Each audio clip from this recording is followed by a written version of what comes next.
My wife and I were excited about returning to Amanalco in March 2015 to present my book to the people there, hang out with our compadres in Buena Vista, and document changes since our last visit in 2010.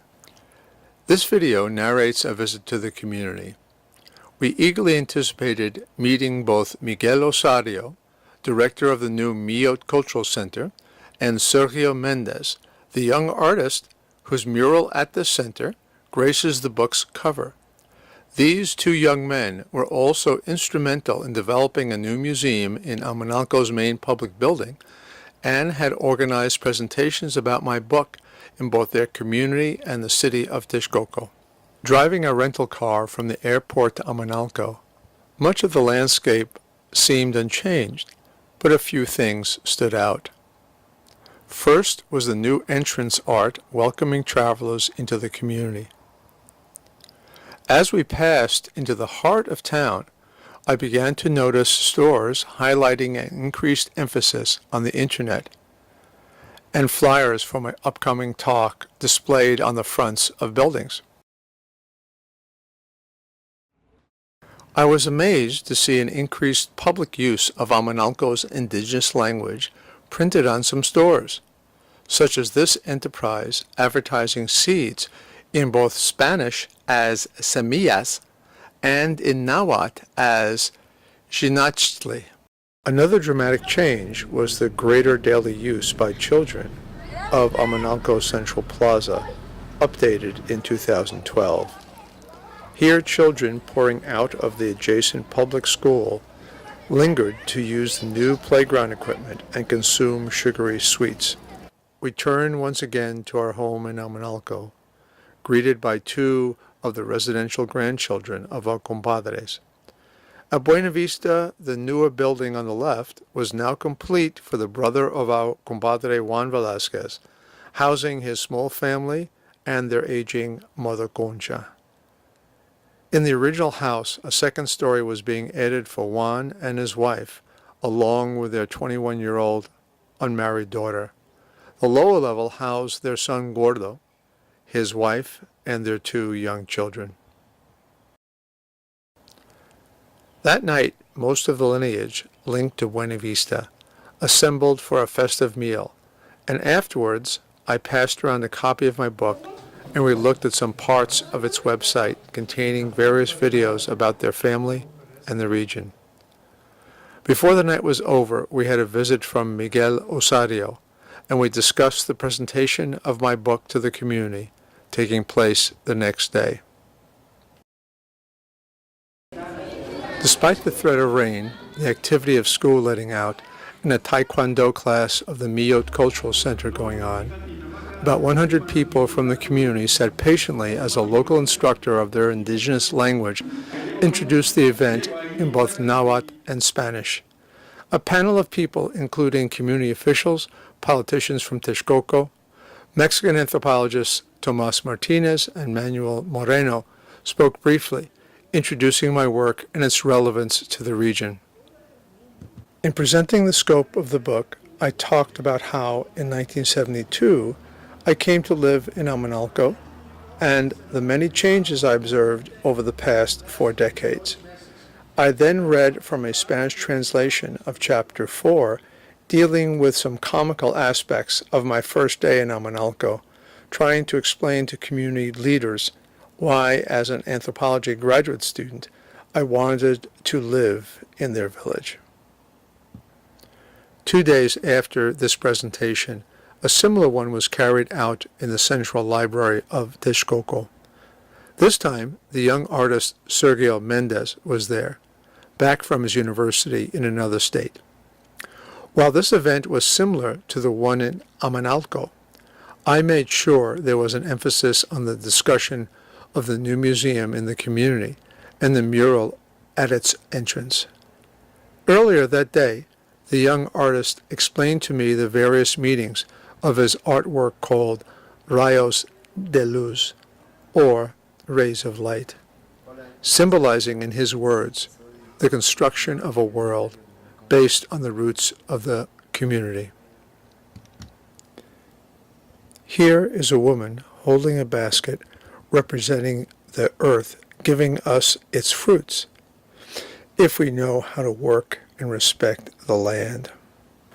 We have here a young couple who have made a life commitment to each other, and they are set in a chiquihuite basket and surrounded by symbolic flowers, which represents the family's acceptance of their relationship. Next is a young boy whose head is encased in a musical instrument. As it is blown, the air becomes wings, carrying to the present the great musical traditions of this community. The boy has in his hands a blank musical score, so that it is now up to the younger generation to write new songs of the future. This top central figure is an older woman representing one of the few females who still weave the ixtli fiber from the century plant cactus. I use this image to help people fondly remember their mothers and grandmothers who did this in the past. Following clockwise is a representation of the high mountain springs, symbolizing water and women as the sources of life. She pours water from a vase from which also flows trout, now being farmed in the high mountain area fed by the springs. Next is a representation of the extraordinary common effort of the community 100 years ago to sell a huge amount of charcoal in order to buy the beautiful pipe organ still used in our church. An axe is wielded in a sea of flames to produce the balls of charcoal.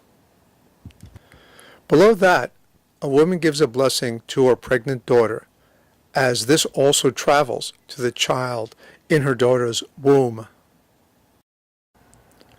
The person in the center can be any one of us who comes from the bottom, but he has initiative and shows that by reaching out and inviting us to participate. In this way, he supports others to get more involved collectively and prods us to be creative. Finally, the central character toward the bottom molds the world to form it, so we can see it and he gives it to us.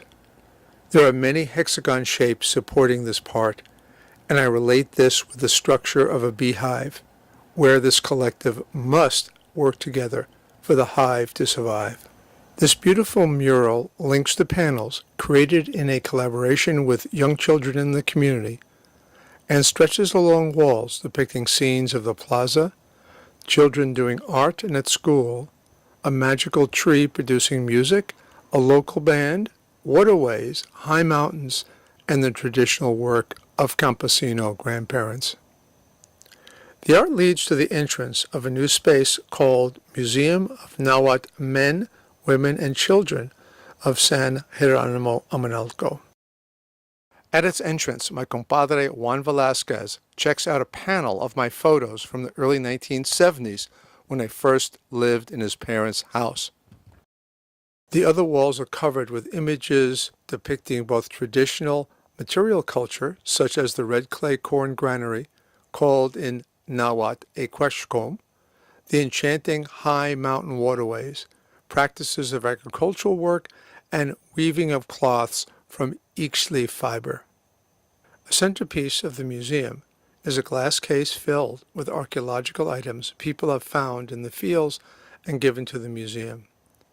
Finally, in one corner is a display of folk art objects made from tough mountain grasses.